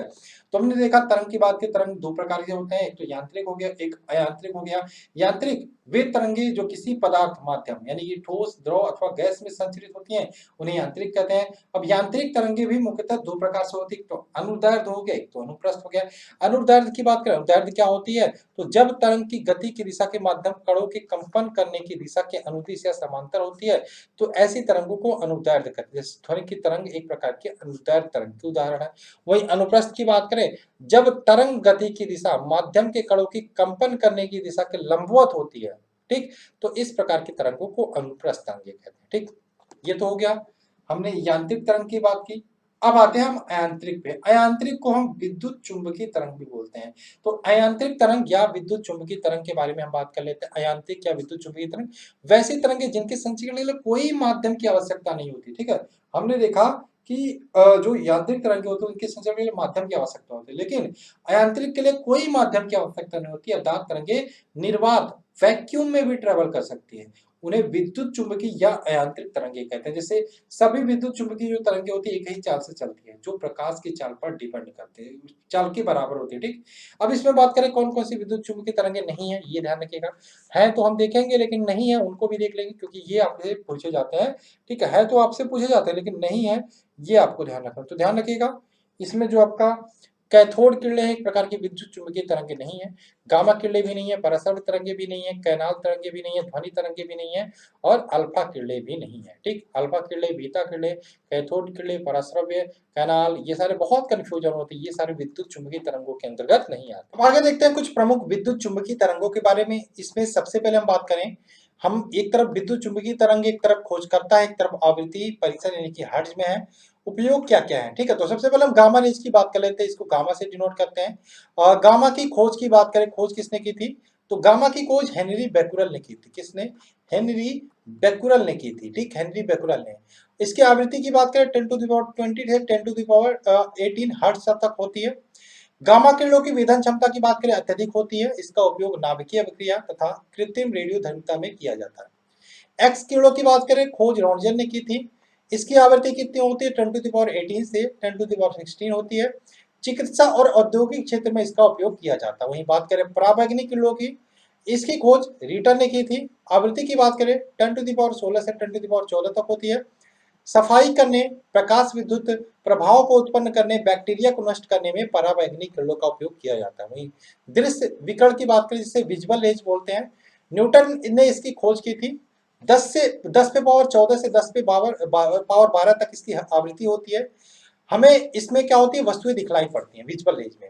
अवरक्त विकिरण की बात करें, खोज किसने की थी, हर्सल ने की थी। इसकी आवृत्ति कितनी होती है, 10 पे पावर 12 से 10 पे पावर 10 तक। और ये उष्मीय विकिरण है, ये जिस वस्तु पर पड़ती है उसका ताप बढ़ जाता है। इसका उपयोग कोहरे में फोटोग्राफी करने एवं रोगियों की सफाई सेकाई करने में किया जाता है।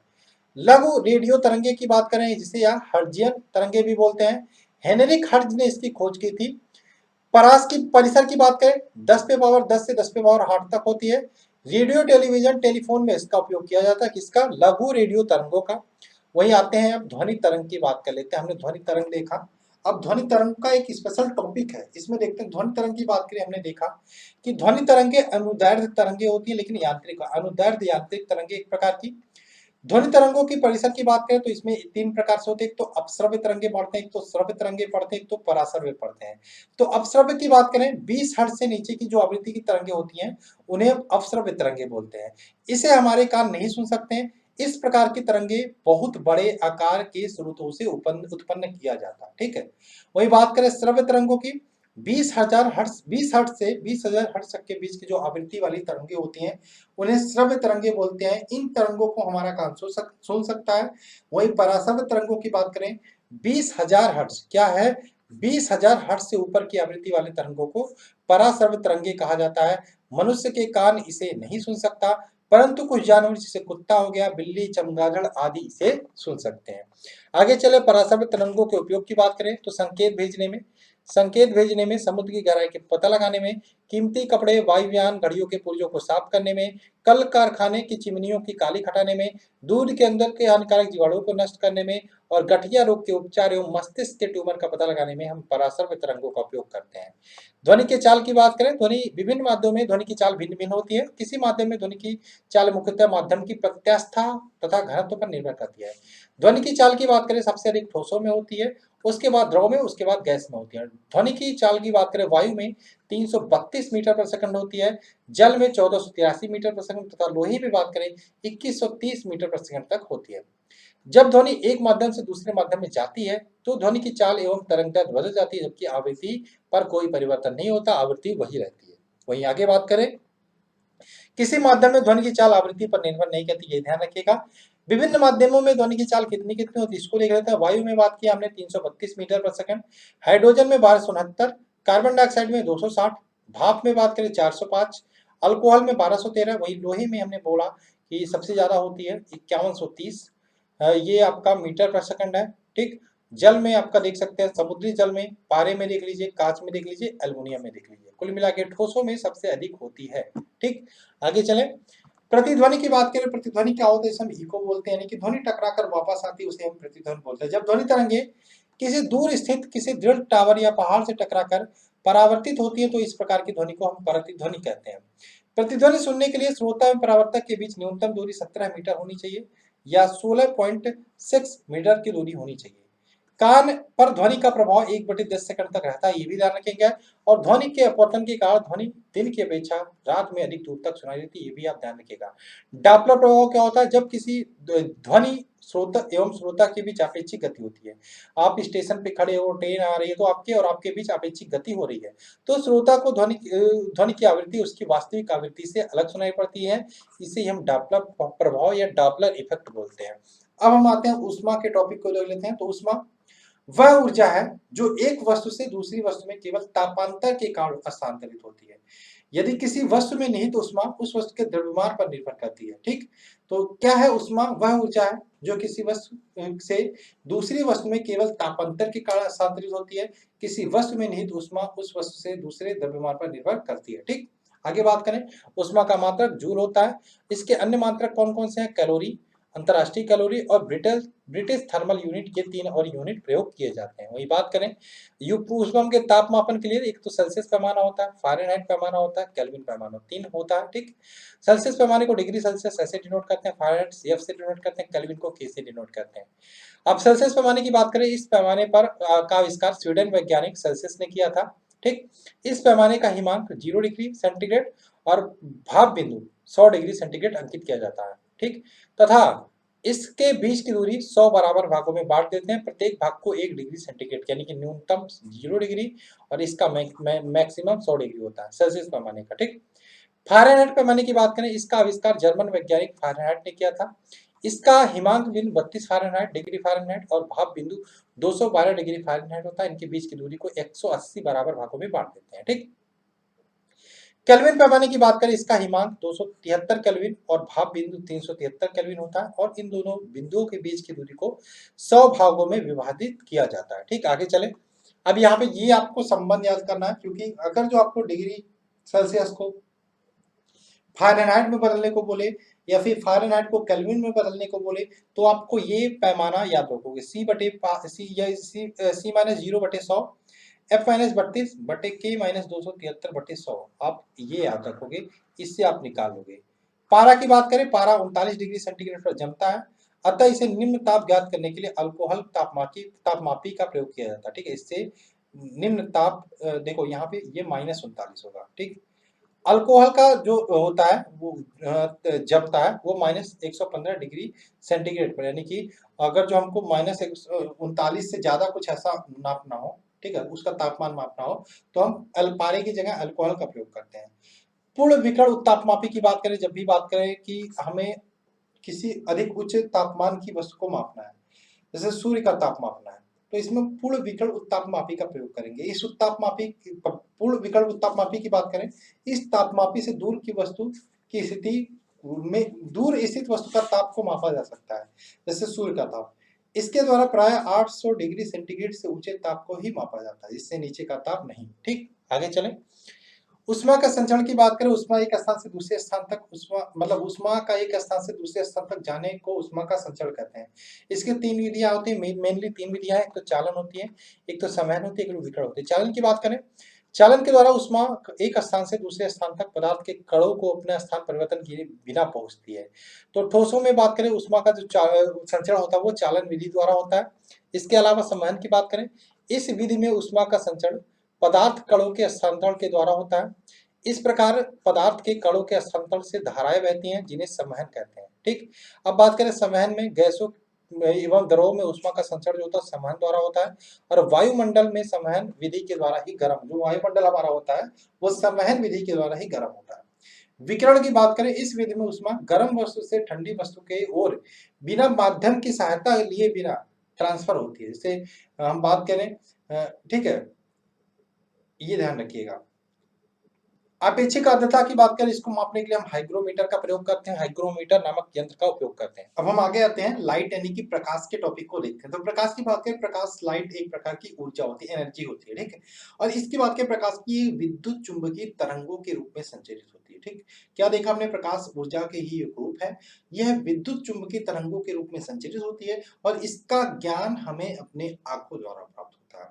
अब इसके तरंगदैर्घ्य की बात करें तो 3900 एंगस्ट्रॉम से कितना होता है, 7800 एंगस्ट्रॉम के बीच होता है। किसका, प्रकाश का। ठीक, प्रकाश की बात करें, हमने देखा विद्युत चुंबकीय तरंगे, विद्युत चुंबकीय अनुप्रस्थ तरंगे होती है। ठीक, और प्रकाश भी अनुप्रस्थ तरंगे होती है। प्रकाश के वेग की गणना सर्वप्रथम किसने की थी, कई बार पूछा गया, रोमन ने की थी। ध्यान रखिएगा, रोमन ने प्रकाश के वेग की गणना सर्वप्रथम की थी। वायु व निर्वात की बात करें, प्रकाश की चाल सबसे अधिक होती है, 3 × 10⁸ मीटर पर सेकंड होती है। और प्रकाश को सूर्य से पृथ्वी तक आने में कितना समय लगता है, औसतन 8 मिनट 16.6 सेकंड का समय लगता है। ये भी आपका कई बार पूछा गया। ठीक, आगे बढ़े। कुछ चीजें होती हैं प्रकाश से रिलेटेड फैक्ट है, जिनके बारे में देख लेते हैं। दीप्त वस्तुएं, अब दीप्त वस्तुएं ये पूछी जाती हैं। दीप्त वस्तुएं क्या होती हैं, वे वस्तुएं जो स्वयं के प्रकाश से प्रकाशित होती हैं, वे दीप्त वस्तुएं, जैसे विद्युत बल्ब आदि। अप्रदीप्त वस्तु की बात करें, वे वस्तुएं जिनका अपना स्वयं का प्रकाश नहीं होता, वे किसी वस्तु का प्रकाश जब उन पर डाला जाता है तो वे दिखाई देने लगती हैं, उन्हें अप्रदीप्त वस्तुएं कहते हैं। जैसे मेज, कुर्सी आदि, इन पर हम जब प्रकाश डालते हैं, लाइट डालते हैं, तो वो हमें दिखाई देती है, इन्हें अप्रदीप्त वस्तुएं बोलते हैं। पारदर्शक की बात करें, ट्रांसपेरेंट, ये आप सभी को पता होगा, वे वस्तुएं जिनसे होकर प्रकाश की किरणें हर पार निकल जाती हैं, उन्हें पारदर्शक बोलते हैं। जैसे कांच हो गया, जल हो गया, ये सारे आपके ट्रांसपेरेंट या पारदर्शक होती है। प्रकाश के विवर्तन की बात करें, प्रकाश के को अवरोध व किनारों पर थोड़ा मुड़कर, ये किनारों नहीं है, किनारों पर थोड़ा मुड़कर उनकी छाया में प्रवेश करने की घटना को विवर्तन कहा जाता है। प्रकाश का प्रकीर्णन किसे कहते हैं, जब प्रकाश किसी ऐसे माध्यम से गुजरता है जिसमें, ठीक है, ये देखो, ये हमारा इसी में हो गया प्रकाश का विवर्तन। अब यहाँ पे आते हैं प्रकीर्णन। प्रकीर्णन क्या होता है, जब प्रकाश किसी ऐसे माध्यम से गुजरता है जिसमें धूल तथा अन्य पदार्थों, यार ये पेन बहुत छोटा होता, समझ में तक कहाँ गया। जब प्रकाश किसी ऐसे माध्यम से गुजरता है जिसमें धूल तथा अन्य पदार्थों के अत्यंत सूक्ष्म कण तो इनके होते हैं, तो इनके प्रकाश सभी दिशाओं में प्रसारित हो जाते हैं। इस घटना को प्रकाश का प्रकीर्णन कहा जाता है। बैगनी रंग में देखो, यहाँ पे क्या पूछा जाता है, प्रकाश का प्रकीर्णन नहीं पूछा जाता है, किस रंग का प्रकीर्णन सबसे अधिक होता है, किस रंग का प्रकीर्णन सबसे कम होता है। ठीक, ये पूछा जा रहा है, तो इसमें ध्यान रखिएगा, बैगनी रंग के प्रकाश का प्रकीर्णन सबसे अधिक होता है तथा लाल रंग के प्रकाश का प्रकीर्णन सबसे कम होता है, इसको ध्यान रखिएगा। अब आकाश का नीला रंग होता है, वो किसके कारण होता है, प्रकीर्णन के कारण ही होता है। ये एग्जाम्पल पूछा जाता है आपसे। अब आते हैं प्रकाश के परावर्तन के बारे में देख लेते हैं। प्रकाश का चिकने पृष्ठ से टकराकर वापस लौटने की घटना को प्रकाश का परावर्तन कहते हैं। ठीक है, अब यहाँ पे कोई पृष्ठ है चिकना, अब यहाँ से प्रकाश टकराकर लौटा तो इसे हम परावर्तन कहते हैं। परावर्तन के दो नियम है, एक तो आपका आपतित किरण आपतन बिंदु पर अविलंब व परावर्तित किरण एक ही तल में होते हैं। ठीक है, ये आपका नीचे कट रहा है, इसको छोड़िए, वो उतना इंपॉर्टेंट भी नहीं है। अब यहाँ पे अवतल दर्पण, उत्तल दर्पण आपको पता होगा। इसमें अवतल दर्पण के उपयोग की बात करें, बड़ी फोकस दूरी वाला अवतल दर्पण जो होता है उसे दाढ़ी बन, यानी कि जो दाढ़ी बनाने में उपयोग किया जाता है वो अवतल दर्पण का उपयोग किया जाता है। बड़ी आंख, कान व नाक के डॉक्टर द्वारा, नाक और दांत के डॉक्टर द्वारा उपयोग में लाया जाता है। ये दर्पण कौन सा, अवतल दर्पण, गाड़ियों के हेडलाइट एवं सर्च लाइट जो होते हैं उनमें कौन सा दर्पण यूज किया जाता है? अवतल दर्पण। और सोलर कुकर में भी आपके अवतल दर्पण का उपयोग किया जाता है। वही उत्तल दर्पण के उपयोग की बात करें, इसका उपयोग गाड़ी में चालक की सीट के पीछे देखने के लिए, मतलब जो बगल में रखा होता है वो भी उत्तल दर्पण होता है। सोडियम परावर्तक लैंपों में भी उत्तल दर्पण का प्रयोग किया जाता है। कुछ और चीजें प्रकाश के अपवर्तन के बारे में हमने देखा था। यहाँ पे हम प्रकाश के अपवर्तन के कारण घटने वाली घटनाएं जो एग्जाम्पल आपके एग्जाम में पूछी जाती है इनको भी देख लेते हैं। तो यहाँ पे हमें क्या क्या दिखाई देता है प्रकाश के अपवर्तन के कारण? तो द्रव में आंशिक रूप से या पूर्णतः डूबी हुई छड़ हमें टेढ़ी दिखाई पड़ती है, ये प्रकाश के अपवर्तन के कारण होता है। तारे हमें टिमटिमाते हुए दिखाई देते हैं, ये भी आपके प्रकाश के अपवर्तन के कारण होता है। सूर्योदय से पहले, सूर्योदय व सूर्यास्त के बाद, सूर्योदय से पहले एवं सूर्यास्त के बाद भी हमें सूर्य दिखाई देता है, ये भी आपके प्रकाश के अपवर्तन के कारण ही संभव होता है। वहीं पानी से भरे किसी बर्तन की तली में पड़ा हुआ सिक्का ऊपर उठा हुआ दिखाई पड़ता है, ये भी आपका किसके कारण होता है? ये प्रकाश के अपवर्तन के कारण होता है। एवं जल के अंदर पड़ी हुई मछली वास्तविक गहराई से कुछ ऊपर उठती दिखाई देती है, ये भी किसके कारण होता है? प्रकाश के अपवर्तन के कारण होने वाली घटना है। इसके अलावा बात करें पूर्ण आंतरिक परावर्तन के उदाहरण कौन से हैं? हीरो का चमकना, रेगिस्तान में मृग मरीचिका आपने देखा होगा, रेगिस्तान में कुछ ऐसे मतलब वायु के मतलब गर्मियों में आपने रोड पे भी देखा होगा मृग मरीचिका, ऐसे लगता है जैसे भीगा हुआ सड़क है, वहां से कुछ उठ रही है, तो इसे मृग मरीचिका बोलते हैं। जल में पड़ी परखनली का चमकना और कांच में आई दरार का चमकना, ये सारे आपके पूर्ण आंतरिक परावर्तन के एग्जाम्पल है। अब आते हैं लेंस की क्षमता से, देख लेते हैं लेंस की क्षमता से अब पूछा जाता है आपका क्वेश्चन, लेंस की फोकस दूरी के व्युत्क्रम को लेंस की क्षमता कहते हैं। तो यहाँ पे P बराबर 1/f होता है और इसका यूनिट होता है डायोप्टर, ठीक है, SI मात्रक होता है और इसे हम D से डिनोट करते हैं। किससे डिनोट करते हैं? D से, ठीक, ये भी ध्यान रखिएगा। उत्तल लेंस की क्षमता धनात्मक एवं अवतल लेंस की क्षमता हमेशा ऋणात्मक होती है, ये भी आपको ध्यान रखना है। आगे बात करें मानव नेत्र से क्या क्या क्वेश्चन पूछे जाते हैं। एक तो क्वेश्चन आता है सीधा, स्पष्ट दृष्टि की न्यूनतम दूरी कितनी होती है? तो 25 सेंटीमीटर होती है। अब निकट दृष्टि दोष की बात करें, अब निकट दृष्टि दोष से जो भी ग्रसित व्यक्ति होगा उसे क्या होगा? उसे नजदीक की वस्तु देख लेता लेकिन दूर की वस्तु नहीं दिखाई देती है। इसका कारण क्या होता है निकट दृष्टि दोष का? निकट में नजदीक की वस्तु देख लेता, दूर की नहीं देख पाता। दूर में दूर की तो देख लेता लेकिन नजदीक का नहीं देख पाता, ठीक है। तो निकट में कारण क्या होता है? लेंस की गोलाई जो होती है वो बढ़ जाती है, लेंस की फोकस दूरी घट जाती है और लेंस की क्षमता बढ़ जाती है, ठीक। अगर जो बात करें इस कारण से वस्तु का प्रतिबिंब रेटिना पे न बनकर रेटिना के आगे बनता है, किसमें? निकट दृष्टि दोष में। और निवारण क्या होता है? निकट दृष्टि दोष वाले व्यक्ति को निवारण के लिए हम क्या करते हैं? उपयुक्त फोकस दूरी का अवतल लेंस का प्रयोग करते हैं, यानी कि निकट दृष्टि दोष जिसको भी है उसमें हम अवतल लेंस का प्रयोग करते हैं। वहीं दूर दृष्टि दोष की बात करें, इस रोग से ग्रसित जो भी व्यक्ति होगा उसे दूर की वस्तु दिखाई पड़ती है, निकट की नहीं दिखाई पड़ती, ठीक। इसमें क्या क्या कारण होता है? लेंस की गोलाई जो होती है वो कम हो जाती है, फोकस दूरी बढ़ जाती है और लेंस की क्षमता घट जाती है, ठीक। इस कारण से वस्तु का जो प्रतिबिंब होता है रेटिना के पीछे बनता है दूर दृष्टि दोष में। और निवारण क्या है?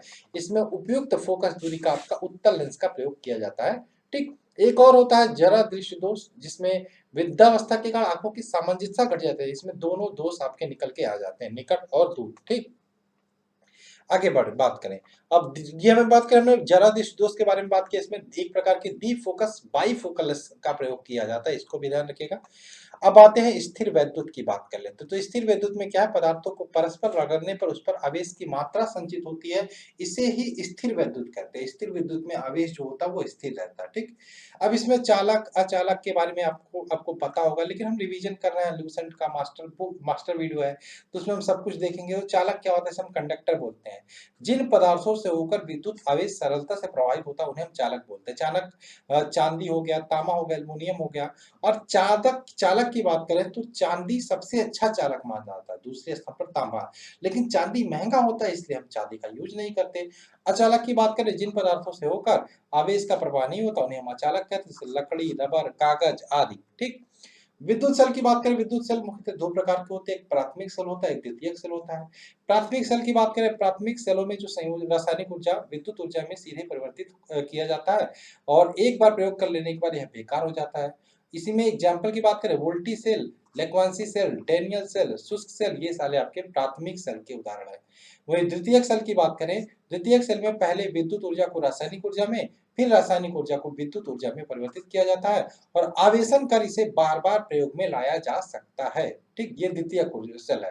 यानी कि प्राथमिक सेल को एक बार उपयोग करने के बाद दोबारा उपयोग नहीं कर सकते, द्वितीयक सेल को आवेशन करने के बाद दोबारा प्रयोग में लाया जा सकता है। ठीक, आगे बात करें, अब लेक्वांसी सेल में बात करें, लेक्वांसी सेल की बात करें, पूछा जाता है एनोड के रूप में कार्बन की छड़ एवं कैथोड के रूप में जस्ते की छड़ का प्रयोग किया जाता है, जो आपका लेक्वांसी सेल होता है। और इस छड़ को कांच के बर्तन में रखे अमोनियम क्लोराइड नामक लिक्विड में रखा जाता है। ठीक, लेक्वांसी सेल में एनोड के रूप में प्रयुक्त कार्बन छड़ की मैग्नीज डाइऑक्साइड व कार्बन के मिश्रण के बीच में रखी जाती है, भी ध्यान रखिएगा। और लेक्वांसी सेल का प्रयोग वहां किया जाता है जहां रुक रुक के थोड़े समय के लिए विद्युत धारा की आवश्यकता होती है, जैसे आपका रिंग बेल होता है, टेलीफोन होता है, तो वहां पे लेक्वांसी सेल का उपयोग हम कर लेते हैं। ठीक, आगे चलें। एक और टॉपिक है विद्युत धारा। विद्युत धारा की बात करें, किसी चालक में विद्युत आवेश के प्रवाह की दर को हम क्या बोलते हैं? विद्युत धारा बोलते हैं। फिर से देखते हैं, किसी चालक में विद्युत आवेश के प्रवाह की दर को विद्युत धारा बोलते हैं। विद्युत धारा की दिशा धन आवेश की गति की दिशा की ओर मानी जाती है और इसका एसआई मात्रक क्या होता है? एम्पियर होता है। क्या होता है? एम्पियर होता है। और विद्युत धारा की बात करें, एक प्रकार की अदिश राशि है। ठीक, अब इसी में आता है ओम का नियम। ठीक है, मुझे याद है 10th में हमसे ओम का नियम पूछा गया था, जब वायवा होता है ना फिजिक्स में, तो ओम का नियम पूछा जाता है। तो ओम का नियम क्या होता है? यदि चालक की भौतिक अवस्था जैसे ताप आदि में कोई परिवर्तन न हो, तो चालक के सिरों पर लगाया गया विभवांतर उसमें प्रवाहित धारा के अनुक्रमानुपाती होता है। यदि किसी चालक के दो बिंदुओं के बीच विभवांतर V वोल्ट और उनमें प्रवाहित धारा I एम्पियर हो, तो ओम के नियमानुसार V अनुपाती I या V बराबर RI, जहां R एक नियतांक है जिसे चालक का प्रतिरोध कहते हैं। तो ये आप ध्यान रखना है फॉर्मूला, क्योंकि यहीं पे पूछा जाता है ओम का नियम। ठीक, यहीं में पूछा जाता है ओम का नियम और यहीं से आपके लगते हैं न्यूमेरिकल। ठीक, आगे चलें। अब बात करें प्रतिरोधों का संयोजन, यानी कि संयोजन कैसे होता है? एक तो श्रेणी क्रम में होता है, एक तो समांतर क्रम में होता है। तो प्रतिरोधों का संयोजन की बात करें, सामान्यतः प्रतिरोधों का संयोजन दो प्रकार से होता है, एक तो श्रेणी क्रम, एक तो समांतर क्रम। श्रेणी क्रम में संयोजित प्रतिरोधों का समतुल्य प्रतिरोध समस्त प्रतिरोधों के योग के बराबर होता है। ठीक, समस्त प्रतिरोधों के योग के, यानी कि R बराबर R1 plus R2 plus R3, ये जो होगा ये बराबर होगा। वही समांतर क्रम में जो प्रतिरोध होंगे वो समतुल्य प्रतिरोध के व्युत्क्रम और उन प्रतिरोधों के व्युत्क्रमों के योग के बराबर होते हैं। यानी कि यहाँ पे अगर जो देखें तो 1/R बराबर 1/R1 plus 1/R2 plus 1/R3, ये डॉट डॉट चला जाएगा। ठीक, अब विद्युत शक्ति की बात करें, विद्युत परिपथ में ऊर्जा के क्षय होने की दर को विद्युत, इस पे न्यूमेरिकल लगते हैं। ठीक, विद्युत शक्ति क्या होता है? विद्युत परिपथ में ऊर्जा के क्षय होने की दर को शक्ति कहते हैं और इसका मात्रक वाट होता है। अमीटर होता है, अमीटर क्या काम करता है? विद्युत धारा को एम्पियर में मापने के लिए अमीटर नामक यंत्र का उपयोग किया जाता है। ठीक, इस परिपथ में को सदैव श्रेणी क्रम में लगाया जाता है। ठीक, आगे चलें। एक आदर्श एमीटर की बात करें, एक आदर्श एमीटर का जो प्रतिरोध होता है सदैव शून्य होना चाहिए। अब वोल्ट मीटर की बात कर लेते हैं। वोल्ट मीटर का प्रयोग परिपथ में किन्हीं दो बिंदुओं के बीच विभवांतर मापने के लिए वोल्ट मीटर का प्रयोग किया जाता है। इसे परिपथ में सदैव समांतर क्रम में लगाया जाता है, किसको? वोल्ट मीटर को। ठीक, अब आगे बात करें, एक आदर्श वोल्ट मीटर की बात करें, इसका प्रतिरोध हमेशा अनंत होना चाहिए। ठीक, आदर्श एमीटर का प्रतिरोध शून्य होना चाहिए, आदर्श वोल्ट मीटर का प्रतिरोध अनंत होना चाहिए, ध्यान रखिएगा। विद्युत फ्यूज की बात करें, घरों में हमको पता है विद्युत फ्यूज लगाता है, लेकिन विद्युत फ्यूज जो बना होता है वो जो भी परिपथ होते हैं श्रेणी क्रम समूह, उनकी सुरक्षा के लिए लगाया जाता है। और ये जो विद्युत फ्यूज होता है वो किसका मिश्रण होता है? ये पूछा जाता है आपसे प्रश्न। तो टिन का, शीशा का मिश्र धातु का बना होता है। टिन 63%, शीशा लगभग 37%। ठीक, और यह सदैव परिपथ के श्रेणी क्रम में जोड़ा जाता है और इसका गलनांक कम होता है। गैल्वेनोमीटर के बारे में आप सभी को पता होगा, यह विद्युत परिपथ में विद्युत धारा की उपस्थिति बताने वाला एक यंत्र है। ठीक, आगे बात करें, शंट का उपयोग। शंट की बात करें, यह क्या होता है? शंट एक अत्यंत कम प्रतिरोध वाला तार होता है जिसे गैल्वेनोमीटर के समांतर क्रम में लगाकर अमीटर बनाया जाता है। ट्रांसफार्मर की बात करें, ट्रांसफार्मर विद्युत चुम्बकीय प्रेरण के सिद्धांत पर कार्य करने वाला एक ऐसा यंत्र है जो एसी वोल्टेज को निम्न एसी वोल्टेज एवं उच्च एसी वोल्टेज में बदल देता है। ठीक, एसी प्रत्यावर्ती धारा की बात हो रही है, अल्टरनेटिव करंट की बात हो रही है, ये उच्च, जो भी अल्टरनेटिव करंट है उच्च उच्च या निम्न में बदल देता है। यह केवल एसी के लिए ही प्रयोग किया जाता है। ठीक, ये भी आपको पता होगा। आते हैं चुंबकत्व की बात कर लेते हैं। प्राकृतिक चुंबक की बात करें तो यह एक प्रकार का लोहे का ऑक्साइड होता है जिसका कोई निश्चित आकार नहीं होता। कृत्रिम विधि से जो प्राकृतिक चुंबक के बारे में हमने बात किया, कृत्रिम चुंबक क्या होता है? कृत्रिम विधियों द्वारा बनाए गए चुंबक को कृत्रिम चुंबक कहते हैं। यह लोहा, इस्पात, कोबाल्ट आदि से बनाया जा सकता है। यह विभिन्न आकृतियों की होती है, जैसे छड़ चुंबक, घोड़ानाल चुंबक, चुंबकीय सुई, मतलब इसको हम अपने हिसाब से बना सकते हैं। चुंबक क्या काम करता है? लोहे को अपनी ओर आकर्षित करता है। इस गुण को ही हम चुंबकत्व बोलते हैं। अब बात करें चुंबकों के सिरों के समीप चुंबकत्व अधिक होता है, वह क्षेत्र चुंबक के ध्रुव कहलाते हैं। चुंबक के ठीक मध्य चुंबकत्व नहीं होता। ठीक, आगे बात करें। चुंबक को क्षैतिज तल में स्वतंत्रता पूर्वक लटकाने पर वह सदा उत्तर दक्षिण दिशा की ओर ही ठहरता है। उत्तर की ओर ठहरने वाले ध्रुव को उत्तरी ध्रुव और दक्षिण को ठहरने वाले ध्रुव को दक्षिणी ध्रुव बोलते हैं। ठीक, पता हो गया। आगे चले। परमाणु भौतिकी की बात करें। परमाणु वे सूक्ष्मतम कण होते हैं जो रासायनिक क्रिया में भाग ले सकते हैं, परंतु स्वतंत्र अवस्था में नहीं रह सकते। परमाणु मुख्यतः तीन प्रकार के होते हैं। एक तो इलेक्ट्रॉन, प्रोटॉन, न्यूट्रॉन से मिलकर बना होता है।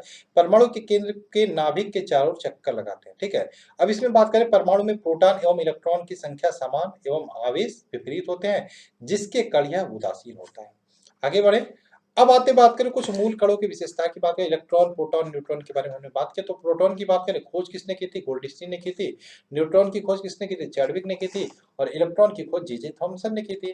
द्रव्यमान देख सकते हैं, प्रोटॉन का 1.672 × 10⁻27 किलोग्राम, न्यूट्रॉन का 1.672 × 10⁻27 किलोग्राम, वहीं इलेक्ट्रॉन का 9.108 × 10⁻31 किलोग्राम। आवेश आप देख लीजिएगा, प्रोटॉन पे और आपका इलेक्ट्रॉन पे पॉजिटिव आवेश है, न्यूट्रॉन एकदम उदासीन है। ठीक, ये आप ध्यान रखिएगा।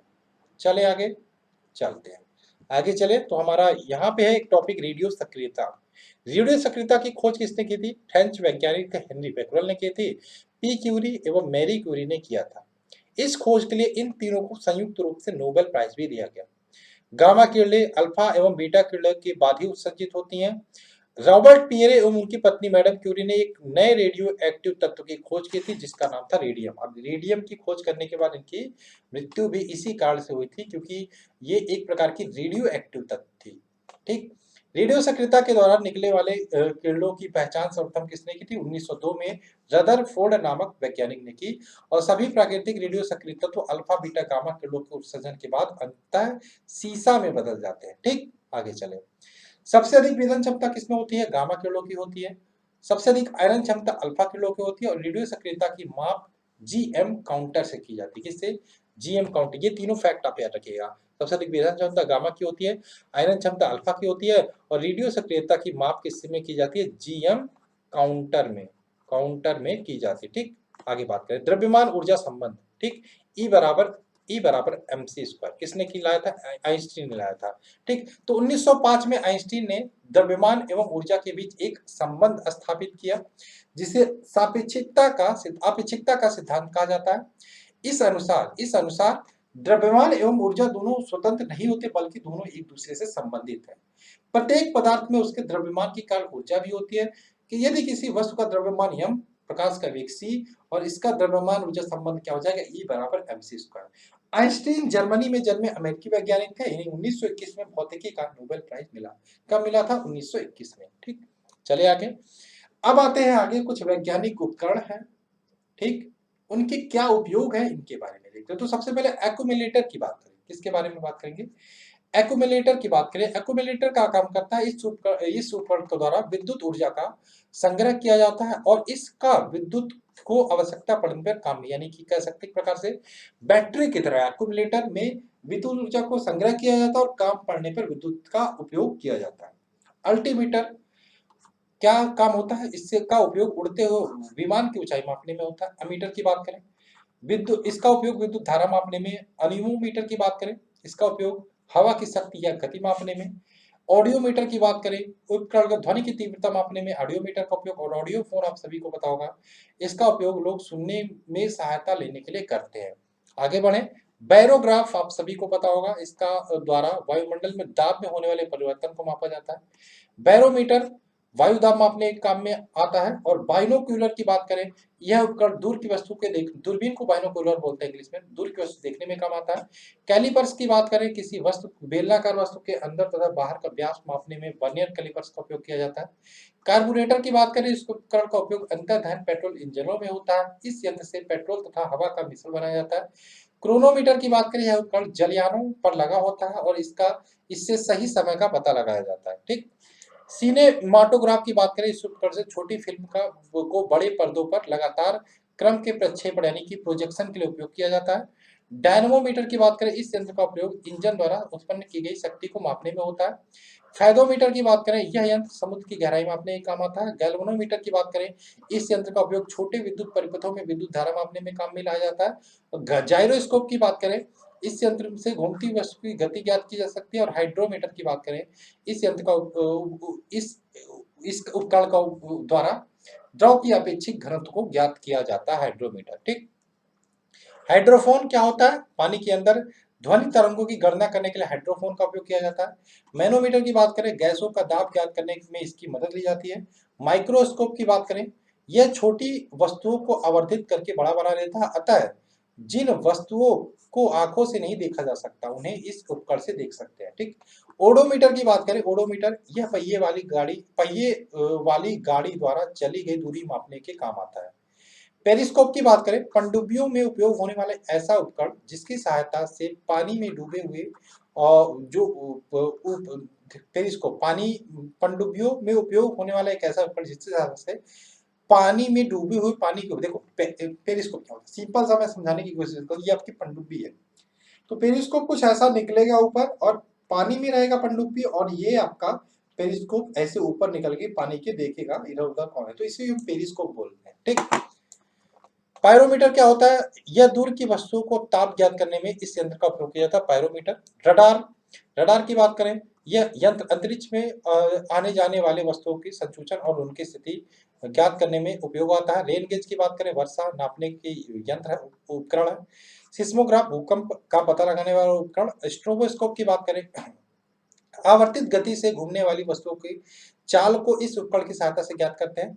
स्पीडोमीटर की बात करें, यह गति को प्रदर्शित करने वाला उपकरण है जो कार, ट्रक आदि वाहनों में लगा रहता है। स्फेरोमीटर की बात करें, यह गोली तल की वक्रता की त्रिज्या को ज्ञात करने के काम में आता है।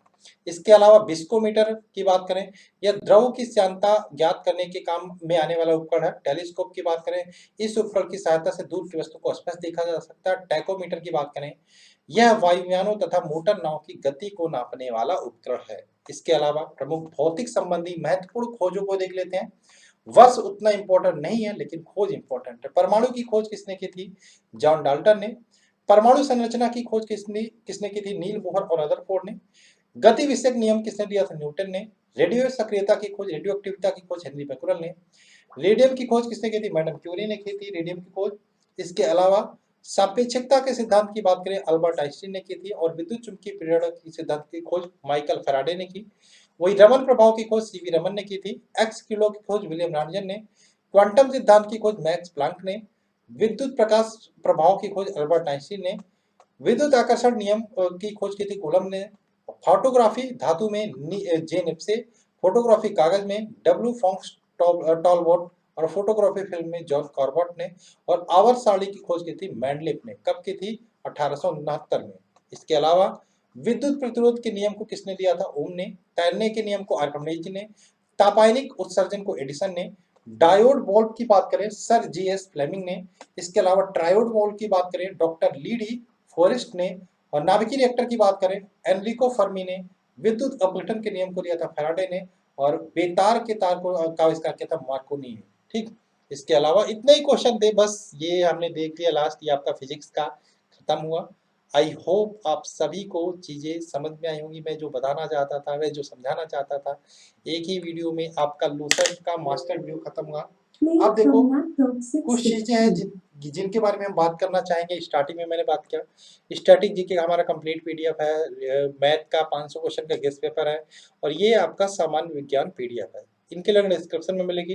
टेलीग्राम ग्रुप में मैं पीडीएफ इसका डालने वाला हूँ, आप जाके डाउनलोड कर लेना, पीडीएफ से भी रिवीजन कर लेना, और इंस्टाग्राम में यहाँ पे फॉलो कर लेना। बाकी आप सबको वीडियो अच्छा लगा लाइक करना मत भूलना, ठीक है। और जो भी आपके दोस्त फ्रेंड्स रिलेटिव से इतना मेहनत मैंने किया, तो आप भी एक बार शेयर करने की कोशिश जरूर करना चाहिए। मिलते हैं शुरू में। जय दोस्तों, जय भारत।